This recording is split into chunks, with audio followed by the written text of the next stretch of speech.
Yeah, I think he's going to be waiting a long time for a handout, but I'll give man's best friend this. Good job. Good effort. The Wheatland Lobos at the Laramie Rangers, top of the first. Taylor Bogus pitching for Laramie, and he made short work of the first three batters, striking out two of them. You'll see more from him later. Bottom of the first, Scott Huckfeld pitching for Wheatland, and he had a bad day. Walked the first two batters, then Nolan Carter would bring them in on this base hit. Tommy Johnson's already in, and Tyler Mitchell's not far behind.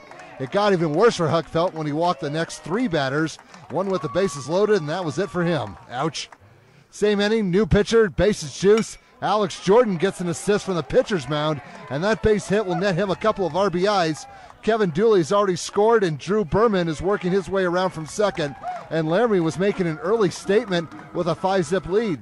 Top of the second, Bogus still pitching, and he'll claim another victim. 7 Ks and 5 innings of work makes for a great day at the office. Skipping ahead to the bottom of the fifth, no change in score. Johnson will try to change that. 3 Lobo defenders are giving chase to this ball, and it'll drop between all 3 of them. Good effort, though. Berman touches home plate, and Abel Casas just beats the throw, and the home team is now up 7-0. Later, Mitchell will dribble this ball into left field for a single of his own. Johnson will complete his trip around the bases, and Laramie was surprising everyone but themselves so far, up 8-0 on the defending A-League state champs.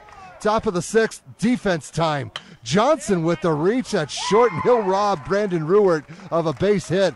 Laramie meant business, and they were showing it. But Wheatland finally got something going offensively. They trail 8-1 on a bases-loaded walk.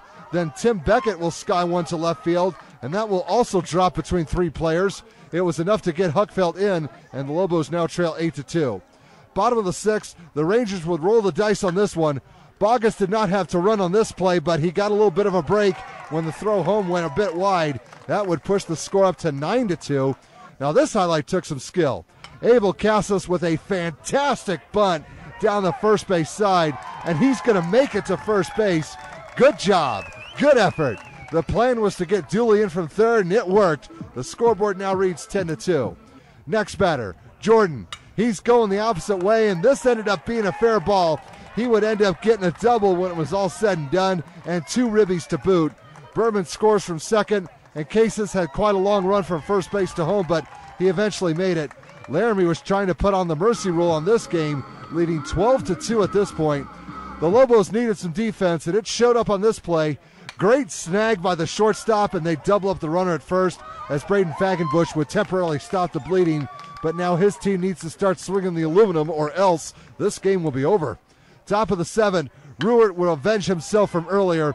He's got some distance on this hit, and the left fielder cannot make the grab, and this will result in some extra bases.